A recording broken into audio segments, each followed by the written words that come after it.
Welcome to चौपाल एडुस्वर्ड। चौपाल एडुस्वर्ड में आप सभी का पुनः स्वागत है। जैसा कि इस थंबनेल के द्वारा आप समझेंगे कि यूपी लेखपाल भर्ती 2025-2026 जो इतने दिनों से सुर्खियों में रही है, क्या आप उसकी तैयारी कैसे करें और कौन सी वो बेहतरीन पहलुओं को अपनाया जाए, वो कौन सी रणनीति को अपनाया जाए जिसमें इतने कम समय में आपकी बेहतरीन, जो कि आप एक आम इंसान से लेखपाल बन सकते हैं, किसी तहसील के एक हिस्से में आपके कमरे और एक मेज टेबल के साथ बैठें और किसी गांव के झगड़े को सुलझा सकें। ऐसी कौन सी रणनीति आपको होनी चाहिए जिससे ये पूरे सिलेबस का यहाँ पे आपकी रणनीति और विश्लेषण के साथ मैं 7,994 पदों के लिए जो 3.66 लाख अभ्यर्थियों का एक ही लक्ष्य है, हमको सिलेक्शन लेना यानी कि लेखपाल बनना। तो यानी 3.66 लाख अभ्यर्थी हैं,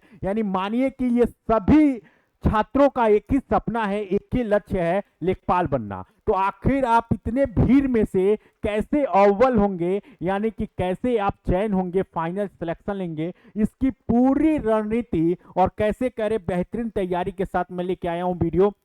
यहाँ यूपी लेखपाल 2025 के लिए एक संपूर्ण रणनीति है जिसमें अब समय है अंतिम प्रहार का। अब समय है अंतिम प्रहार का, जिसमें आपको बेहतरीन चीजों के लिए यहाँ जो शॉर्ट किट, ये मैं पहले ही बता दिया हूं कि कट ऑफ जो है वो जर्नल का, ओबीसी का, एससी का और इसके साथ साथ ईडब्ल्यूएस का, यानी 4 कैटेगरियों का कट ऑफ जो है वो सेम गई है। यानी कि अगर यहाँ ब्लू लाइन आप देख रहे हैं वो कट ऑफ किसका है, तो वो कट ऑफ 55 यानी कि 5.12 ये पेट का, पेट 2025 का स्कोर के हिसाब से आपका ये जनरल, ओबीसी, एससी और ईडब्ल्यूएस का लिया गया है। केवल एसटी वालों का ही अलग यहाँ पे देखने को मिला है, वो है 47.50, यानी ये नंबर्स आपके वो छात्र के लिए है जो अनुसूचित जनजाति के लिए हैं।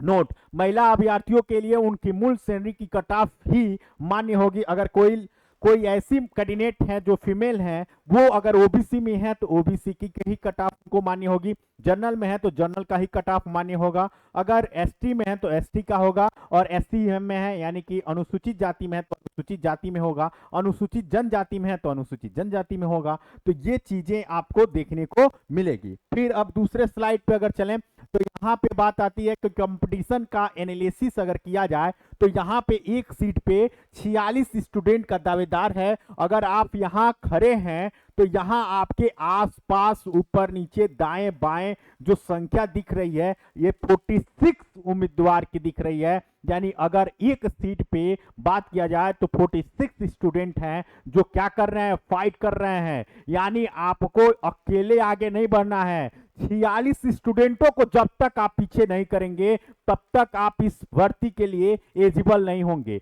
आपके जो सपने हैं वो वहीं पे स्थिर रह जाएंगे जो आज से 3 साल पहले आपने लेखपाल बनने का सपना देखा था। क्योंकि ये भर्ती की जो प्रक्रिया चल रही है ये लगभग 3 सालों से चल रही है कि एक बड़ी वैकेंसी उत्तर प्रदेश में आएगी आएगी आएगी, 24 से 25 वाला पेट में आएगा। पेट का भी एग्जाम हुआ, आप एग्जाम भी दिए, 26 भी हो गया, 26 में वैकेंसी देखने को मिली है और आपकी तैयारी कहां है ये आपसे बेहतर कोई नहीं जान सकता है। तो चलिए यहां अगर आगे बात करें तो यहां पे महत्वपूर्ण समय सीमा जो है वो क्या बताया गया है, तो आवेदन की जो प्रक्रिया है 29 दिसंबर 2025 को थी। अंतिम इसकी जो डेट थी वो 28 जनवरी तक था। शुल्क और संशोधन की बात किया जाए तो 4 फरवरी 2026 का था और परीक्षा की जो अनुमानित है वो अप्रैल इंड मई में, यानी कि जो अभी मैं दिखाऊंगा कि कौन कौन से वो महत्वपूर्ण डेट हो सकते हैं जो आपको देखने होंगे। तो यहाँ पे लिमिटेड जो चीजें हैं वो आपको हमको मेरे हिसाब से यहाँ पे जो लेखपाल की डेट आने वाली है वो या तो क्या होगी, या तो 26 अप्रैल होगा, अप्रैल, या तो आपके पास 3 मई होगा, और क्या हो सकता है, तो और हो सकता है या तो 21 मई होगा। यानी 26 अप्रैल, 3 मई या 21 मई को होगा, क्योंकि यही वो 3 डेट हैं जो ऑन रिजर्व कैटेगरी में रखी गई है। मतलब वो उसमें कोई डेट नहीं रखा गया है जिसमें किसी भी परीक्षा को ऐड किया जा सके, तो हो सकता है कि यही वो डेट होगा जहां पे आपका एग्जाम कराया जा सके। सिलेबस वो सब सिलेबस की बात किया जाए तो इसमें क्या चेंजिंग है, तो ओल्ड पैटर्न में जो मैथमेटिक्स है वो रिमूव कर दिया गया है। केवल न्यू पैटर्न में कंप्यूटर और सूचना की प्रौद्योगिकी यहाँ पे 15 अंक रखा गया है। उत्तर प्रदेश के सामान्य ज्ञान को 20 नंबर रखा गया है। पर्यावरण और आपदा प्रबंधन को 10 नंबर दिया गया है।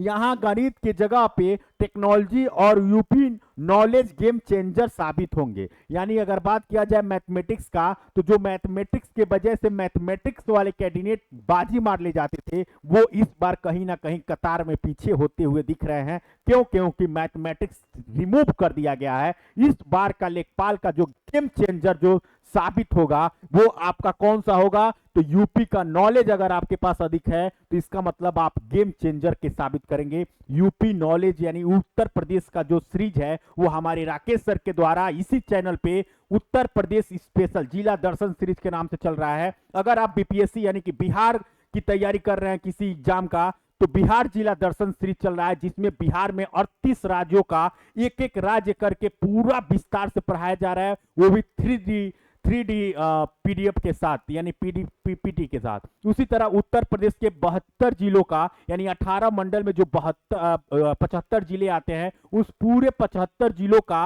अध्ययन हमारे राकेश सर के द्वारा यूपी जिला दर्शन सीरीज चल रहा है, बिहार जिला दर्शन सीरीज चल रहा है। वहां से जाके आप जिस भी एग्जाम को देखना चाहते हैं देख सकते हैं। यूपी लेखपाल के लिए यूपी जिला दर्शन सीरीज देखना ना भूलें। यहां पे अगर बात करते हैं तो यहां पे देखिए एग्जाम पैटर्न 2026 की अगर बात किया जाए तो कुल प्रश्नों का जो समावेशन था वो कितने प्रश्नों का था, 100 अंक कितने थे, 100, यानी कि एक प्रश्न पे एक अंक। आपको समय कितना मिला था, 1 घंटा 20 मिनट, यानी कि एक यहां पे 120 मिनट मिला था, सॉरी 120 मिनट मिला था, 2 घंटे का समय था, यानी कि एक मिनट से अधिक आपके पास एक क्वेश्चन करने का समय था। निगेटिव मार्किंग जो थी वो 1/4 पे था, 1/4 यानी कि एक गलत पे आपका 25% मार्क्स काट लिए जाते थे। 1% का, एक नंबर का 25%, यानी कि 0.25 नंबर्स कट कर लिए जाते थे। अगर सिलेबस की बात करें तो भाग 1 में सामान्य ज्ञान हिंदी डीआई, यानी कि यहाँ पे आपको सामान्य ज्ञान हिंदी डीआई ये टोटल 65 मार्क्स के हुआ करते थे। भाग 2 में कंप्यूटर और सूचना में 15, यहाँ पे भाग 3 में उत्तर प्रदेश की सामान्य जानकारी 20, उत्तर प्रदेश के राज्य से संबंधित सामान्य जानकारी ये आपके पास 20 नंबर के होते थे। यानी टोटल को अगर मिलाया जाए 65, 15, 20 यानी 100 नंबर ये आपका होता था।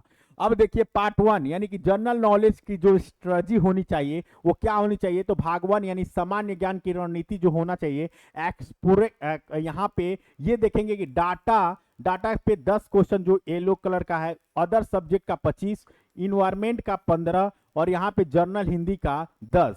यानी डाटा इंटरप्रिटेशन का जो दिया जाए, यानी कि यहाँ पे डीआई की जो बातें की जा रही हैं, डीआई की जो बातें की जाती है, जो ग्राफिंग की, ये आपको 10 अंक आपको दिलाएंगे। इसी के साथ साथ आगे अगर बात किया जाए कंप्यूटर यानी पार्ट 2 कंप्यूटर या आईटी सेक्टर का जो 15 मार्क्स का होगा, जिसमें हार्डवेयर, सॉफ्टवेयर, इंटरनेट, ईमेल ये बहुत जरूरी हो जाता है लेखपालों के लिए, क्योंकि अपडेटेड वर्जन में जो लेखपाल होते हैं उनको कंप्यूटर और आईटी की नॉलेज होनी जरूरी है। यहाँ पे अगर बात किया जाए यहाँ पे अगर बात करते हैं हम लोग operating system, social media, networking, e governance के जो रूल्स आते हैं, इन सारी चीजों की जानकारी आपको रखनी होगी।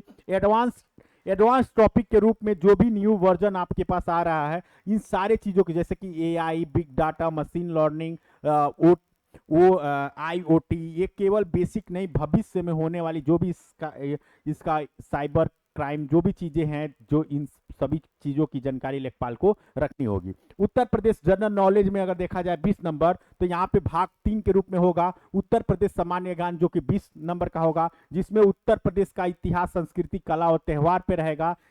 यहाँ पे कृषि राज्य व्यवस्था पे होगा, वन वन्यजीव पे होगा, राज्य व्यवस्था उत्तर प्रदेश से रिलेटेड जो भी चीजें होंगी वो उत्तर प्रदेश की सरकारी योजनाओं पे, ये सबसे महत्वपूर्ण पहलू बनेगा। यहाँ पे यह भाग सबसे ज्यादा स्कोरिंग हो सकता है। यूपी की घटनाओं के यानी करंट अफेयर को जोड़कर ही पढ़ना शुरू करेंगे। यहाँ देखिए रूरल की अगर बात करें तो यहाँ पे ग्राम समाज एवं विकास की जो चीजें होती हैं ये सब चीजों 5 नंबर होगा। 10 नंबर इससे ज्यादा वेटेज आपको मिलेगा इन्वायरमेंट में यानी कि पर्यावरण और आपदा प्रबंध के रूप में जो आप जानेंगे। इसके लिए जो जलवायु परिवर्तन क्या होता है, आपदा राहत क्या होता है, एनडीआरएफ या एसडीआरएफ की भूमिका क्या होती है, पारिस्थितिकी तंत्र क्या होता है, वन जीव संरक्षण क्या होते हैं, पर्यावरण प्रदूषण और ये क्षरण के बारे में भी आपको जानना होगा। एप्लीकेशन प्रोसेसिंग क्या होगा, लॉगिन वेरिफिकेशन और पेमेंट के लिए आपको 25 रुपए का शुल्क यहाँ पे जमा करना होगा, जिसमें आप 25 रुपए के शुल्क जमा करेंगे। इंपोर्टेंट नोट्स की अगर बात किया जाए, मुख्य परीक्षा की जो मेंस फीस की शॉर्टलिस्ट में जितने कैंडिडेट है केवल उन्हीं की लॉगिन होगा, बाकी चीज किसी चीज के लिए नहीं होगा। ईडब्ल्यूएस और जाति प्रमाण पत्र का अगर देखा जाए तो यहाँ जारी होने की जो तिथि है, आवेदन तिथि की अंतिम तिथि यानी कि 1/8/2026 तक या उससे पूर्व का होना चाहिए, उसके बाद का हुआ किसी का मान्य नहीं होगा। यहाँ वित्तीय आवेश यानी कि 2025-26 के लिए मान्य आय 24-25 पर आधारित ये सारी चीजें होंगी। 28 जनवरी 2026 के बाद के जाति प्रमाण पत्र स्वीकार नहीं किए जा सकते हैं, स्पष्ट बोर्ड द्वारा बता दिया गया है। रिजर्वेशन डिटेल्स की अगर बात किया जाए तो महिला का जो पद है वो 1592 है। यहाँ भूतपूर्व सैनिक की 391 है। उत्कृष्ट खिलाड़ियों की जो बात किया जाए वो 152 है। और दिव्यांगों के लिए अगर बात किया जाए तो यहाँ पे सीटों का विभाजन अलग से किया गया है, जिसकी व्याख्या अभी नहीं है। प्रिपरेशन स्ट्रेटजी यानी 45 दिनों का क्या नया एक पैटर्न आपको बनाना होगा। सबसे पहले अगर देखा जाए तो कंप्यूटर यूपीजी के 20 नंबर का और हिंदी 10 नंबर का, यानी 45 नंबर जो रेड जोन में है, जो क्या है रेड जोन में, इसको आपको नया पैटर्न और स्कोरिंग करने वाला सबसे ज्यादा है, जो सबके लिए नया है, इस पे आपको फोकस करना होगा। डाटा के लिए या डीआई के लिए 10 नंबर, 10 नंबर, ये चीजें येलो ग्रीन में यानी कि इसको आप हल्का हल्का देखते चलें। सामान्य ज्ञान और ग्रामीण समाज से जुड़ी जो भी चीजें होती हैं, जो ये सब चीजों को एक बार आपको पढ़ के अपने गांव से रिलेट करना होगा, अपने तहसील, अपने गांव, अपने जिला स्तर पे होने वाली चीजें महसूस करना होगा, जिसका आंसर आप सही रूप से दे सकते हैं। अब इसके बाद क्या करें, मिशन 2026 स्टार्ट नाउ का सिलेबस बदल गया है, लेकिन लक्ष्य वही है। आपकी एक सीट आपका इंतजार कर रही है। आज ही आवेदन करें upSSC.government.in पे। ये नए सिलेबस के अनुसार सामग्री जुटाएं, मॉक टेस्ट देना शुरू करें। बेस्ट ऑफ लक आपको लेखपाल बनने के लिए। ये चैनल चाहेगा कि आप जल्दी से जल्दी लेखपाल बने और हमारे इस संस्था को के एड्रेस पे मिठाई भेजें और हम लोग का मुंह मीठा करें। मिलते हैं आपको नेक्स्ट वीडियो में, तब तक के लिए जय हिंद, जय भारत।